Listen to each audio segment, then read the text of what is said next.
Ada Coleman had learned early in her life that silence could be both a shield and a prison, depending on who held the power. At 29, she worked as a registered nurse at St. Catherine's Hospital, a place where she had spent 6 years watching life and death wrestle in the same narrow hallways. People often said nurses were angels and scrubs, but Ada knew better.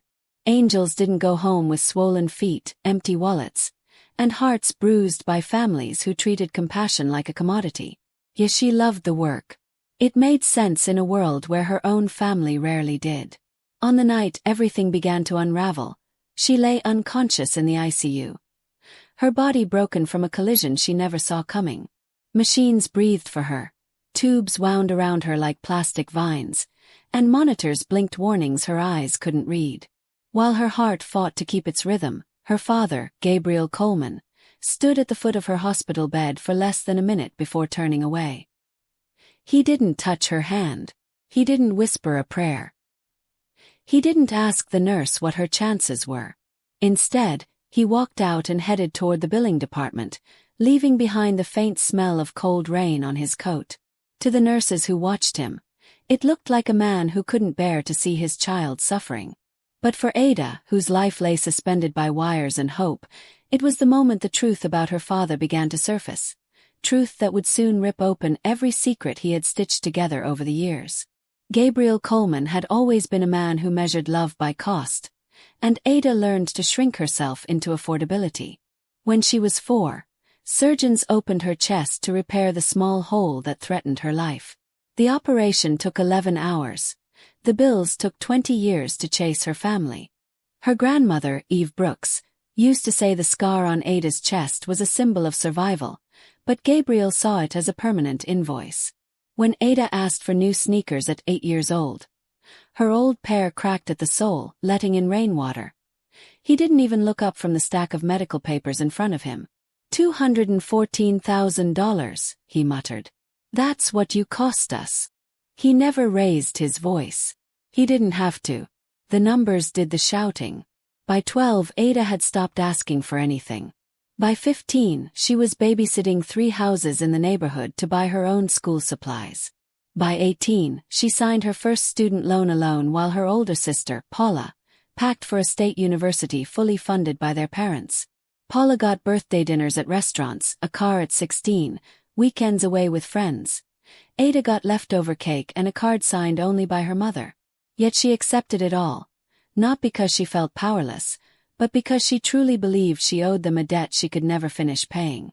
The guilt sat on her chest heavier than the scar from her childhood surgery. Only her grandmother Eve, living quietly in her brick house on Maple Street, ever reminded Ada that love and debt were not the same currency. Eve never asked for anything except for Ada to sit with her on Saturdays, talk and eat. When Ada began visiting Eve every Saturday, it became the only part of her week untouched by exhaustion. Eve Brooks lived in a small brick house with peeling white trim, a porch swing that creaked whenever the wind shifted, and a front garden she tended with stubborn devotion. Ada would arrive with groceries and medical supplies, set her bag down, and listen as Eve told stories that drifted between decades like soft ribbons of memory. Eve never once mentioned debt or sacrifice. Instead she asked, "Tell me about your week, sweetheart. Did you remember to eat today?" Her voice, though frail, carried more warmth than Ada had received from her parents combined. Near the end of her life, Eve's hands trembled as she rested them on Ada's. Her voice fell to a whisper. "I've taken care of things for you, Ada. When the time comes, a man named Marvin Fielding will find you." Ada smiled politely, assuming it was confusion from medication or age. She didn't know yet that Eve was clearer than ever in those last weeks. Gabriel, however, hated Ada's visits. "You're wasting gas," he barked. "She doesn't even remember your name." But Eve remembered everything, especially the things Gabriel wished she'd forget. When Eve died quietly in her sleep one Thursday in March, Gabriel arranged a short funeral. He told Ada, "Keep it brief. No spectacle." Ada stood in the back, hands clasped, saying goodbye in silence. Eve's mysterious words about Marvin Fielding faded into the background as Ada returned to her routine of long shifts and longer silences. She didn't know that a single phone call months later, a call made while she lay unconscious, would change everything Eve had tried to protect. 3 months after Eve's funeral, Ada was driving home from an exhausting 12-hour overnight shift. Her eyes stung from lack of sleep, and she was calculating how many hours she could rest before her next shift. 6 if she skipped breakfast, 5 if she showered. The rain misted lightly against her windshield, blurring streetlights into soft halos. On Route 202, at exactly 4:17 a.m., a pickup truck ran a red light doing nearly 50 miles per hour. Ada never saw it coming. The impact folded the driver's side of her car inward, crushing the frame like paper. She didn't remember the sound, didn't feel the glass or the world turning upside down. She was conscious for 90 seconds, just long enough to tell a paramedic her name, before the darkness swallowed everything. At St. Catherine's Hospital, the very place where she spent most of her waking life, nurses she knew rushed her into surgery. Her injuries were catastrophic: traumatic brain swelling, internal bleeding, and 4 broken ribs. Dr. Hale Scott made the call for an emergency operation, and the team worked under pressure that stretched every second into eternity. The bleeding wouldn't stop, and they needed a second, riskier surgery. But someone had to authorize it. Ada had no husband, no children. Her emergency contact was still listed as her father, Gabriel Coleman, a detail he'd insisted on when she was 18. The hospital called him at 10:30 p.m. He arrived at 10:47. The front desk logged it. Nurses expected him to rush to Ada's bedside, but Gabriel walked straight past the ICU hallway and directly into the billing department. He asked one question: "How much is this going to cost?" Those who overheard thought grief had numbed him. They didn't know Gabriel. Not yet. Rosa King, the head nurse with 28 years on the floor, later recounted the next moments with a tight jaw and eyes that held unspoken fury. After stepping out of the billing office, Gabriel approached Dr. Hale Scott, the surgeon overseeing Ada's case. The conversation was short, clinical, and devastating. "What's the estimate for the second surgery?" Gabriel asked, as though ordering a repair. Dr. Scott explained the range: between $180,000 and $240,000 depending on complications. Insurance would cover part of it, but the remaining amount would fall on the family. Because Gabriel had insisted years ago on co-signing some of Ada's medical accounts, he feared the financial weight would circle back to him. Gabriel didn't flinch. "She doesn't have a healthcare proxy," he said. "I'm her father. I'm the decision-maker here." According to protocol, Dr. Scott nodded. Next steps. Before he could finish, Gabriel cut him off with the sentence that froze Rosa's blood. "Let her go. We won't pay for the surgery." Dr. Scott stared at him, waiting for clarification that never came. Gabriel added, "She's been a financial drain her whole life. Don't resuscitate." Then, with a steady hand and a clean signature, he authorized the DNR, Do Not Resuscitate. He didn't ask to see Ada. He didn't stand by her bedside. He didn't say goodbye. He walked toward the elevator as though completing a mundane errand. Rosa's knuckles turned white gripping the counter. She wanted to scream at him. But instead she did something far more powerful. She pulled Ada's employee file. Because unlike Gabriel, Rosa remembered that Ada wasn't just a patient, she was a nurse. And nurses fill out everything, including healthcare proxy forms. Inside the dim hospital corridor, Rosa King clicked through Ada's employee records with the precision of someone who had carried whole families through the worst nights of their lives. She knew emergency packets were often incomplete. People skipped the parts they didn't want to think about, especially the healthcare proxy section. But Ada wasn't careless. 3 years earlier, she had filled out every line. And there it was. Healthcare proxy. Tara Lewis, best friend, contact information listed twice, once as mobile and once as home. Rosa didn't waste a second. She dialed Tara at 11:14 p.m. Tara's voice came through sleepy but alert, and Rosa explained everything. Ada's accident, the critical need for authorization, and Gabriel's brutal decision to let her go. Tara's response was immediate. "I'm leaving now." She drove 90 minutes through cold rain, her hands trembling on the steering wheel, headlights cutting through the soaked highway. She arrived at 12:51 a.m., breathless, hair plastered to her forehead, clutching her driver's license and a printed copy of Ada's proxy form. Within minutes, she revoked the DNR and signed off on the surgery. Dr. Hale Scott scrubbed in again before 2 a.m., fighting for Ada's life with the determination of someone who refused to let a signature decide fate.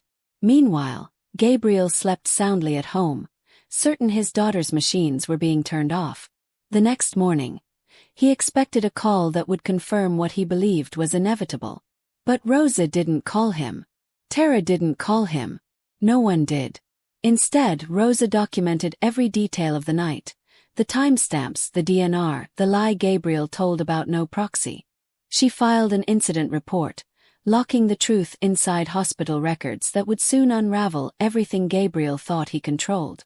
When Ada finally opened her eyes 3 weeks later, the world appeared as a blur of blue-white hospital light. Too bright, too cold, too clean. Her throat burned as though sandpaper had been dragged across it. Her ribs screamed with every shallow breath. She felt the ghost of the breathing tube that had been removed, a lingering ache deep in her chest. For a moment she panicked, unsure if she was dreaming or dying. Then a silhouette came into focus. Rosa King sat by the window, arms crossed, gaze steady.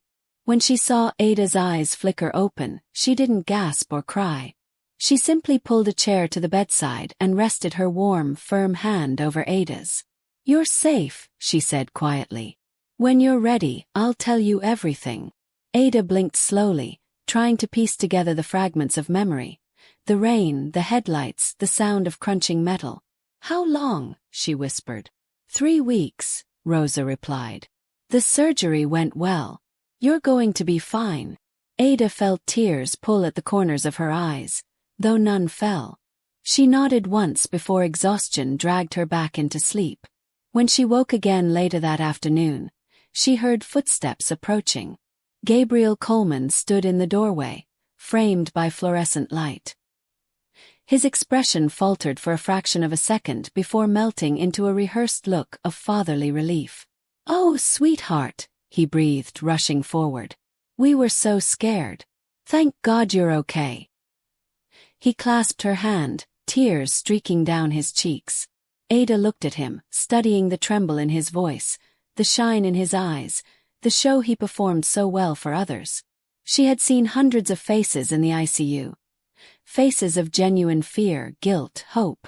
What she saw in Gabriel wasn't fear of losing her. It was fear of being caught. Rosa waited 2 more days before telling Ada the truth. By then, Ada could sit upright without collapsing into dizziness, though every movement still pulled at her bruised ribs. Rosa entered her room during the afternoon shift change, when the hallway outside quieted and the door could stay closed. She placed a folder on her lap but didn't open it. "I need you to listen," she began. Ada nodded slowly. "The night of your accident, your father came to the hospital," Rosa said. "I know," Ada murmured. "He told me he never left." Rosa hesitated. "He came once. He spoke to Dr. Scott. He asked how much your surgery would cost." The words felt cold, heavy, like someone dropping metal into Ada's chest. "What did he say?" she asked. Rosa met her eyes. "He said, let her go. We won't pay for the surgery. She's been a financial drain her whole life." And then he signed a DNR. Ada stared at the wall for a long time. She didn't cry. She didn't flinch. Instead, she felt the steady alignment of every memory she had buried. Every refusal, every guilt-driven comment, every time he'd weaponized her childhood medical debt. This was the shape of the truth she'd always sensed but never heard spoken aloud. When she finally looked back at Rosa, her voice was steady. "How am I alive?" "Because I found your proxy," Rosa said. "Tara came and authorized the surgery." Ada closed her eyes, breathing carefully. "Is it on record? What he did?" "Yes. The incident report is time-stamped and filed." Ada opened her eyes again. "Then I want my phone." Rosa retrieved it from the bedside drawer. The screen lit up with 32 missed calls from Gabriel. 11 from Paula. Ada scrolled past everyone. She found a name she had nearly forgotten, Fielding. Her grandmother had told her he would find her. Now she would find him.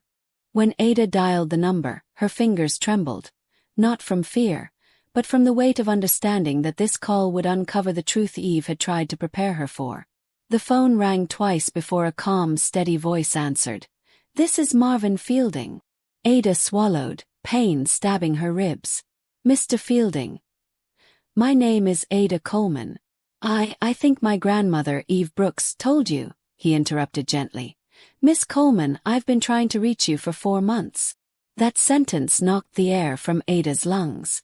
Tara, who had entered quietly and stood by the window, watched her carefully.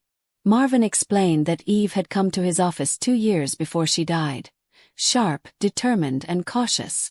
She'd made a private will, not through the family attorney, not through anyone Gabriel knew. It was notarized and sealed by Marvin's own staff. Ada listened as he outlined what Eve had left her. The brick house on Maple Street, in Ada's name alone, and a trust account containing $85,000, also solely for her. "It was probated months ago," Marvin said. "But every certified letter we sent to your address was returned. Someone told me you'd moved out of state and didn't want contact." Ada closed her eyes. "That was my father." A heavy silence stretched between them. "Mr. Fielding," she whispered, "is the house still in my name?" "Give me an hour," he replied. "I'll pull the current deed records." Ada hung up, hands shaking from exhaustion and revelation. She opened her eyes and saw Rosa still standing in the room, arms folded, expression fierce and protective. "My grandmother told him I would call," Ada murmured. "She said I'd come through." Rosa nodded. "She trusted you more than anyone." An hour later, Marvin called back with a voice lined in tension. The house had been transferred out of Ada's name 3 weeks earlier, and the signature on the power of attorney looked forged. Marvin's words came slow and deliberate, the way a man speaks when he is trying to soften the impact of something sharp. "The deed was transferred to your father, Gabriel Coleman, using a power of attorney," he said. Ada's grip tightened around the phone. "I never signed a power of attorney." "I know," Marvin replied.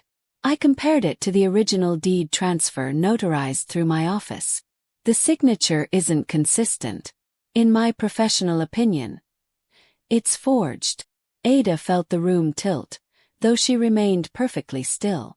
"There's more," Marvin continued. "A mortgage was taken out against the property 6 days ago. $280,000. The number hung in the air like an unwelcome presence. Ada's heart thudded slowly, methodically, as though adjusting to a truth it had expected. "He leveraged the house," she whispered. "Yes." Tara stepped closer, her jaw tightening as she listened. Ada reached for the pen on her bedside table, her fingers surprisingly steady. She wrote down every detail Marvin listed: the mortgage amount, the recording date, the lien holder, the notary stamp number. When he finished, his voice softened. "Miss Coleman, do you want to press charges?" Ada didn't hesitate. "Not yet," she said. "I want to see how deep this goes." Marvin inhaled. "There is one more thing. Your grandmother left you a sealed letter. She instructed me to deliver it to you personally. Only you." Ada closed her eyes, letting the meaning settle in her chest. "When can you come?" "Tomorrow morning," Marvin replied. 9 o'clock. When the call ended, Ada turned to Rosa. "What time did my father sign the DNR?" 11:18 p.m., Rosa answered. Ada wrote that down too. And for the first time since waking up, she felt something other than pain. She felt purpose. The next afternoon, Gabriel Coleman walked into Ada's hospital room carrying a bright bouquet of yellow roses and a container of banana bread that Paula had baked. He set them on the bedside table with the careful gentleness of a man who wanted witnesses to notice his tenderness. "You look better today," he said, lowering himself into the chair beside her. His voice carried a soft tremor, perfectly timed. Ada studied him the way she used to watch patients pretending to be in pain. Eyes slightly narrowed, breath steady, waiting for the performance to waver. Gabriel reached for her hand and squeezed it. "The doctors say you'll be home soon. We'll take care of everything, sweetheart." That's what families do. The words should have comforted her. Instead, they carved a deeper clarity into her chest. Paula stood at the foot of the bed, scrolling through her phone, a smile that didn't reach her eyes plastered across her face. "We were so worried," Paula said, though her thumb never paused its tapping. Ada only nodded. She knew the script. She had lived inside it long enough to recite every scene. For 40 minutes, Gabriel filled the room with small talk, weather, repairs, church events, never once acknowledging the 3 weeks he hadn't visited, the calls he hadn't made, or the decision he had signed. When he and Paula finally left, Ada watched the door close behind them. She waited 10 seconds, long enough for her pulse to settle, then picked up her phone. With deliberate calm, she scrolled past every missed call from Gabriel and Paula, stopping only when she reached the name that mattered. Marvin Fielding. The moment the line connected, Ada whispered, "Mr. Fielding, when can you come? And bring the letter." Marvin Fielding arrived the next morning precisely at 9. His gray suit pressed, his leather briefcase worn at the corners from years of quiet battles. He walked into Ada's hospital room with the steady confidence of a man accustomed to delivering truths that changed lives. "Miss Coleman," he greeted softly, mindful of her injuries. Ada nodded and gestured for him to sit. Tara was already in the room, arms folded protectively across her chest, refusing to leave Ada alone for even a moment. Marvin opened his briefcase and withdrew a sealed manila envelope. Eve's handwriting, thin, looping, unmistakably hers, stretched across the front. Just one word, Ada. Ada felt her throat tighten. She broke the seal with trembling fingers. Inside was a single sheet of paper, folded twice. The moment she opened it, Eve's voice seemed to rise from the page. "Ada, sweetheart, I know your father will try to take everything. He already has over the years. My pension, my savings, things I stayed silent about because I didn't want to break the family apart. That was my mistake. Don't make it yours." Ada blinked hard and the words blurred. But she kept reading. "The house is yours. The savings are yours. Marvin has the documents. Don't let anyone take what I've left you. Not even your father. Especially your father. You are stronger than you know." By the time she finished, tears rolled down her cheeks. Not the kind born from sadness, but from recognition. Eve had seen her, had planned for her, had loved her quietly but completely. Marvin waited respectfully as Ada wiped her face. Then he placed a thick folder on her blanket. "Probate records, deed filings, lien reports. You have everything you need," he said. "What do you want to do?" Ada sat straighter, ignoring the ache in her ribs. "I want to do this right. And I want it done before Sunday." Sunday wasn't just another day. At First Grace Community Church, it was the monthly community gathering. A potluck, a testimony hour, a chance for the congregation to share gratitude and prayer requests. It was also where Gabriel Coleman shined. For 15 years, he had stood at the front of the fellowship hall, speaking about sacrifice, humility, and family. The congregation adored him. Pastor John Reeves often called him a pillar of service. Ada had spent her childhood watching Gabriel shape himself into the man everyone admired. She never understood how someone could be cherished so deeply by strangers and yet remain so cold to his own daughter. But now she did. His life depended on performances, and church was his favorite stage. As Ada planned what needed to happen, she called Marvin that Saturday night. "Be there at noon," she told him. "I'll be there at 11:30, he replied. Early Sunday morning, Ada dressed slowly, careful of her bruises. At the bathroom mirror in Tara's apartment, she studied her reflection. The bruise near her jaw was fading, green at the edges. The one under her left eye had softened to a pale yellow. She pulled her hair back and wore a white button-down shirt and black slacks. Simple, clean, unadorned except for the silver stud earrings Eve had given her. She placed Marvin's folder in her bag. Tara drove her to the church parking lot. "Are you sure?" Tara asked, eyes filled with worry. "Yes," Ada said. "I've been quiet my whole life, Tara. That ends today." They saw Marvin standing near the flagpole, briefcase in hand, posture steady. He nodded once. Ada took a slow breath, felt the ache in her ribs and whispered to herself, "Eve, stay with me." Then she walked through the double doors. The church service was already underway when Ada slipped into the last pew. Hymns filled the sanctuary, warm voices rising beneath soft light. Gabriel sat in the front row beside Paula, who turned briefly when she sensed movement at the door.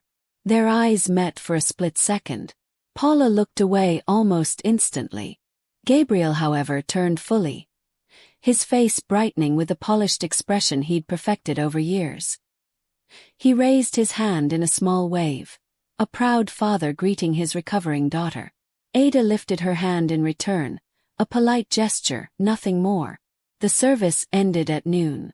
Congregants filed into the fellowship hall, balancing trays of ziti, green beans, and casseroles. The room buzzed with conversation, laughter, clinking dishes. Gabriel stood near the microphone at the front, as he always did.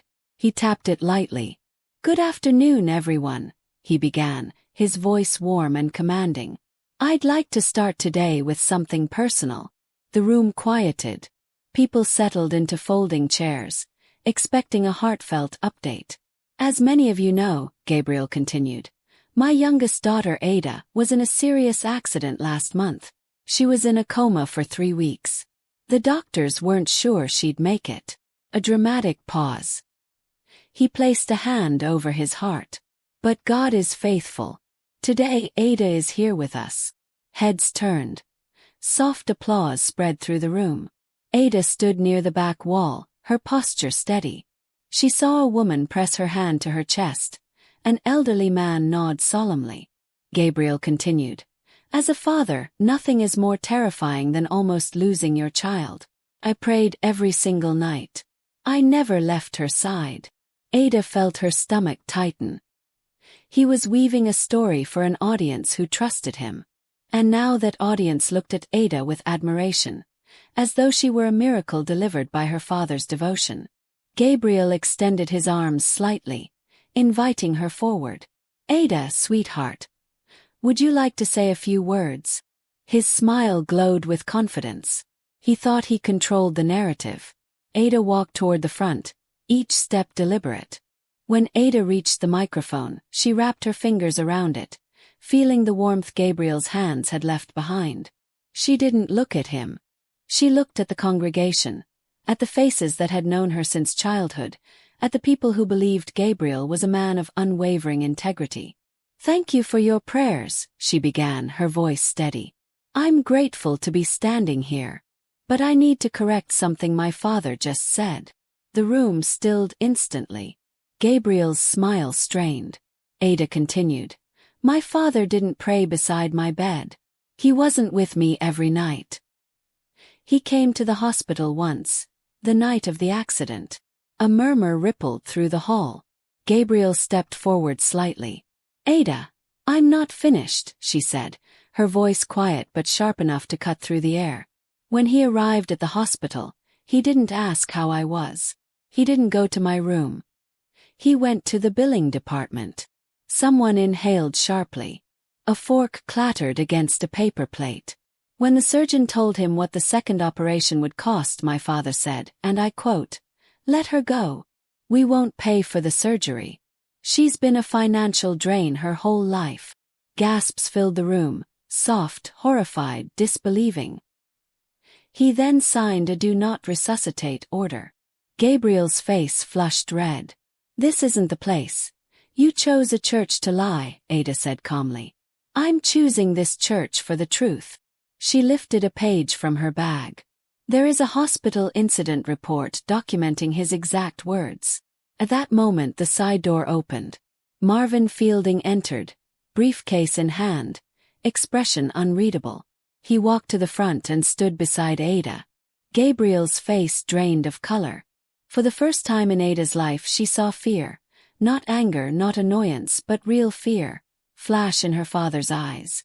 The fellowship hall turned silent as Marvin Fielding placed his briefcase on the folding table with slow, deliberate calm.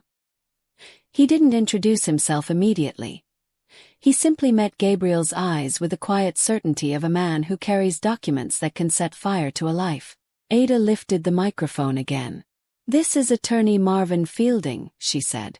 "My grandmother, Eve Brooks, hired him to handle her private will. A will none of you have seen." A low murmur spread through the room. Eve had been deeply loved in the congregation.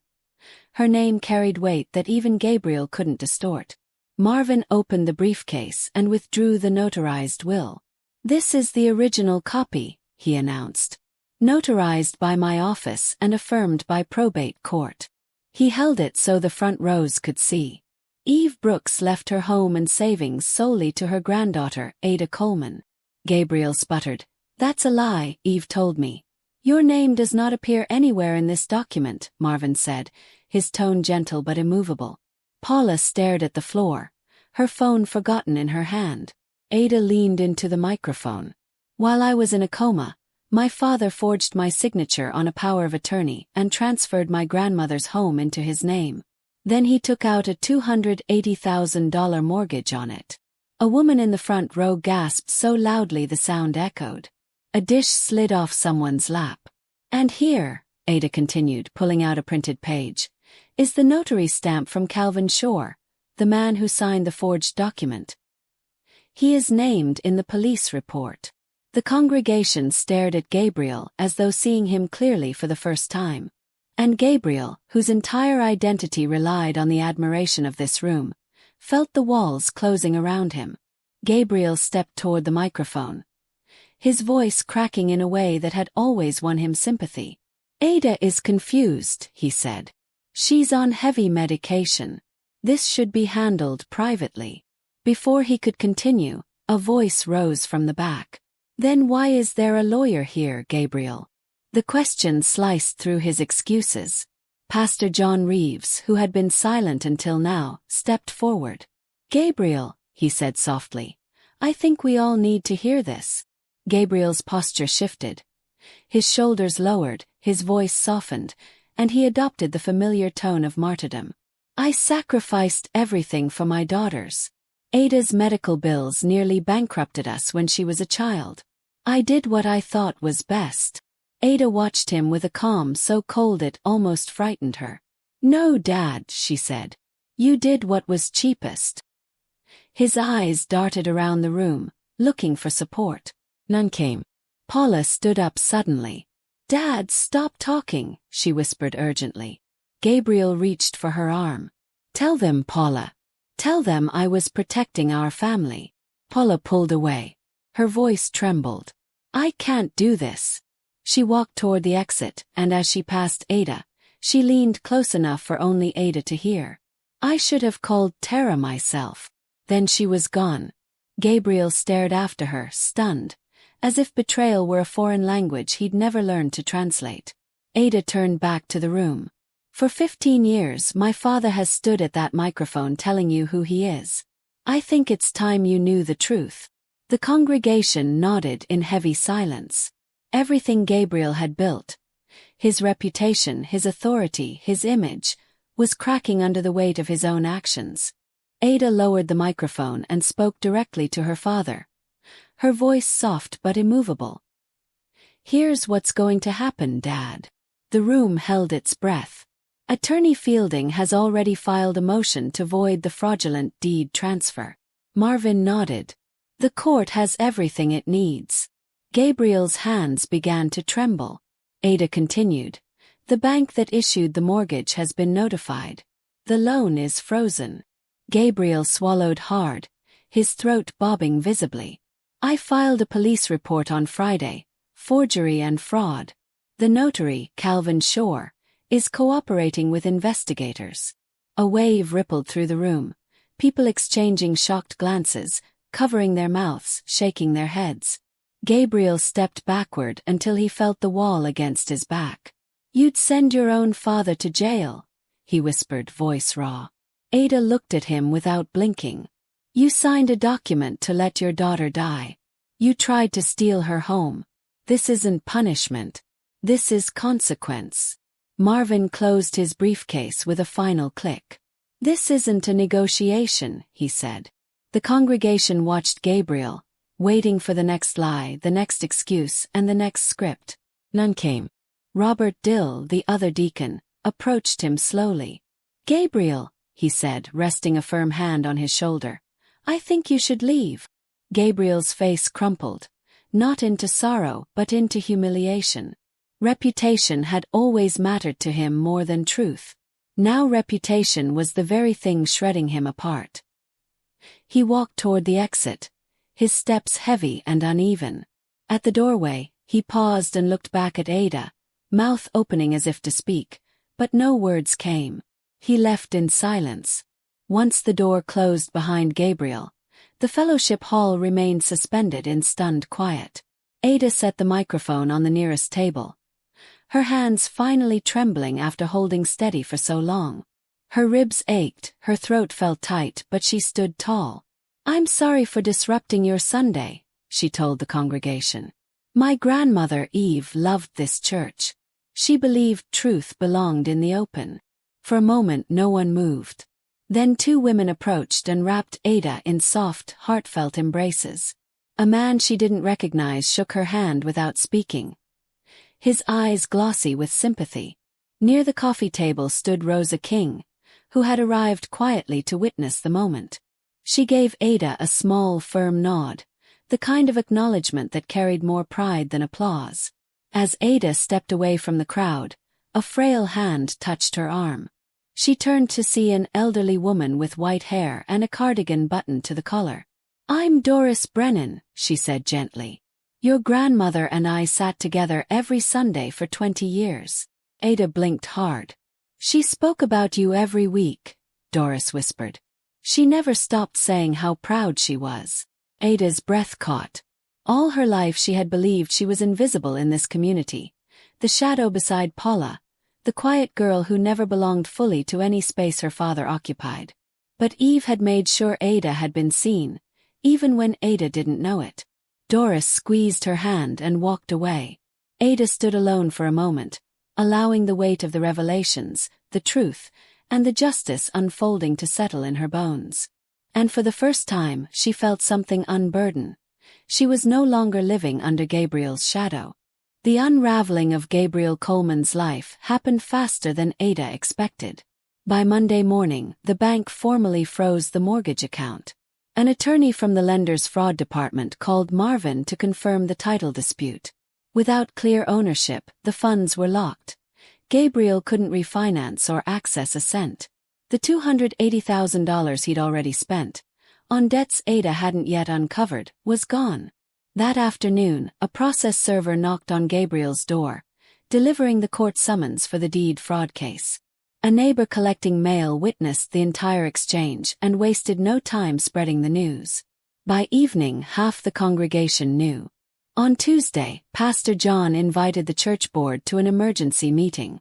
The vote to remove Gabriel as deacon was unanimous.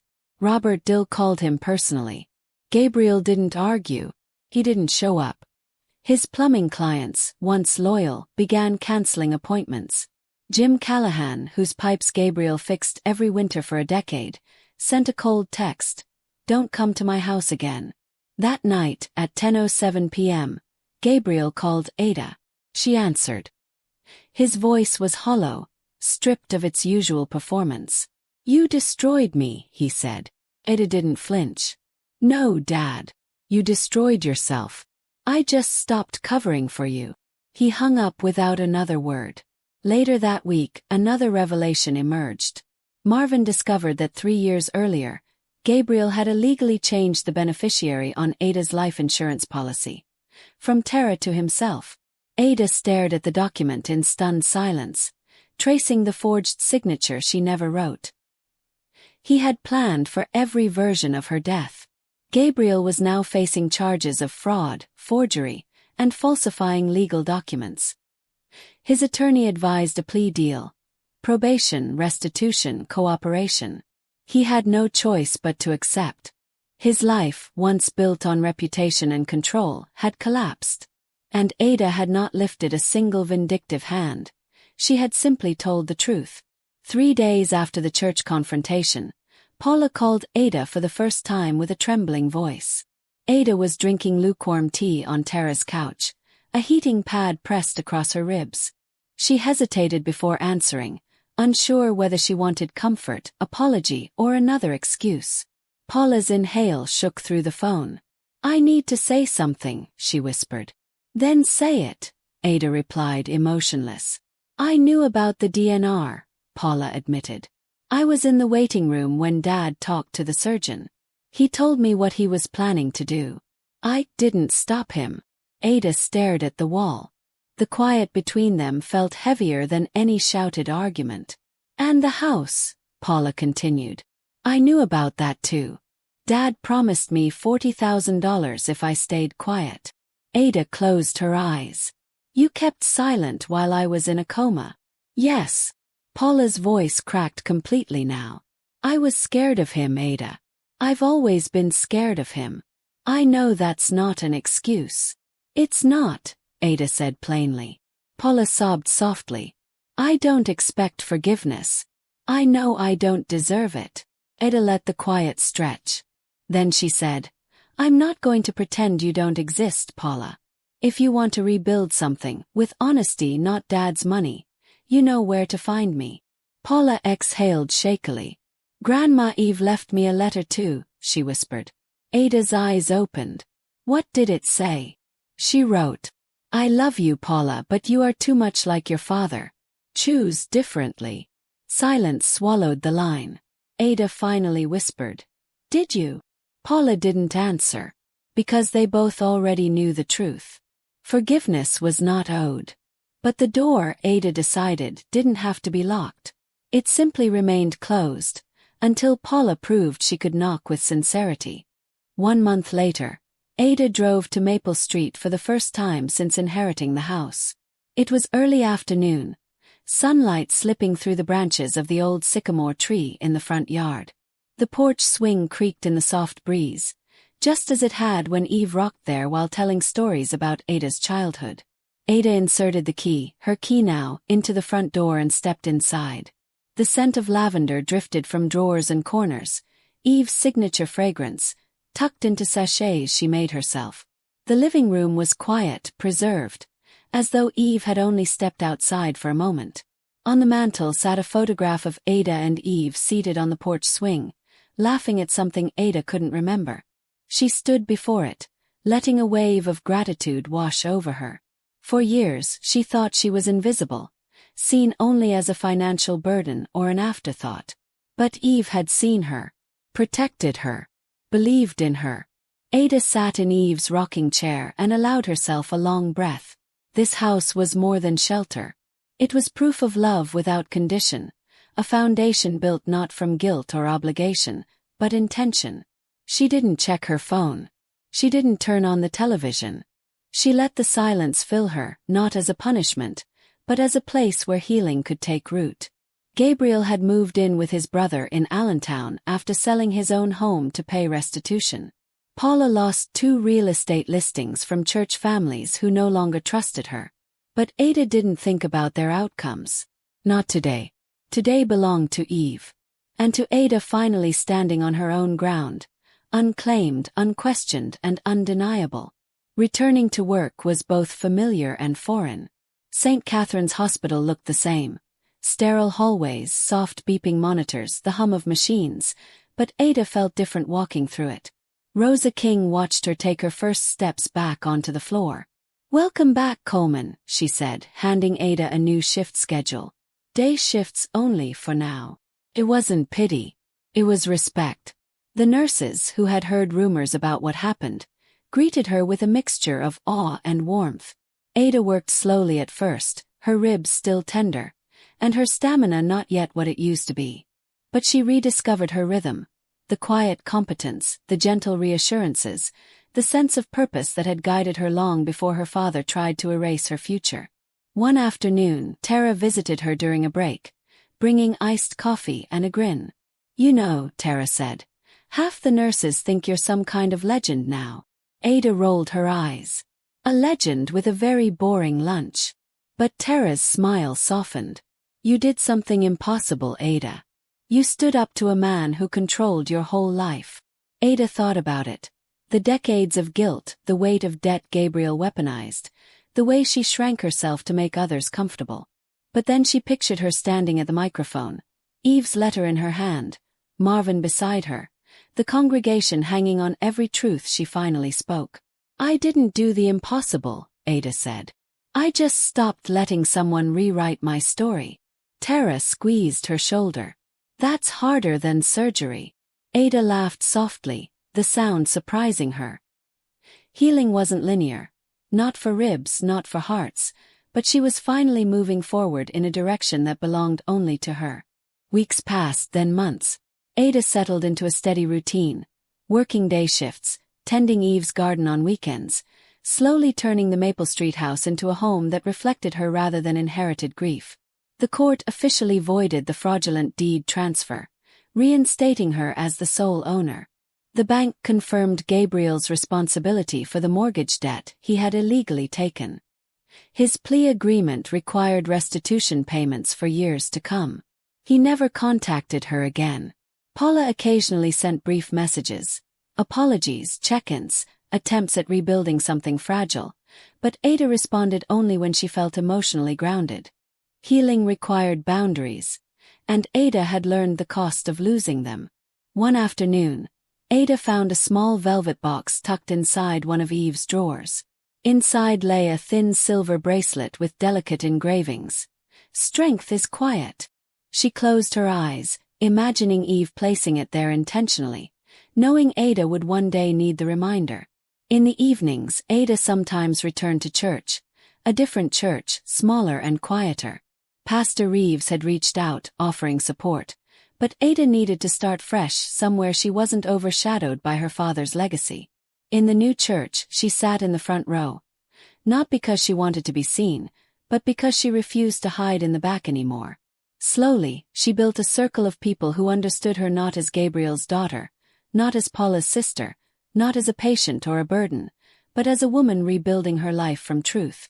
And each time she walked into the sanctuary, sunlight warming her shoulders, she felt just a little more like herself. Standing in the doorway of her grandmother's home one cool evening, Ada looked out at the quiet street, the porch swing moving gently in the wind. The life she once lived, filled with guilt, silence, and half-formed hope, felt distant now, like a memory belonging to someone else. She thought about Gabriel not with anger but with clarity. Hate meant he still had power. But he no longer controlled her choices, her voice, or her worth.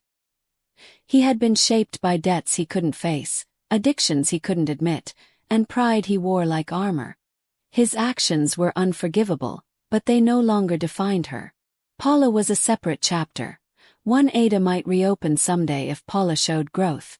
Eve, however, remained at the center of everything good.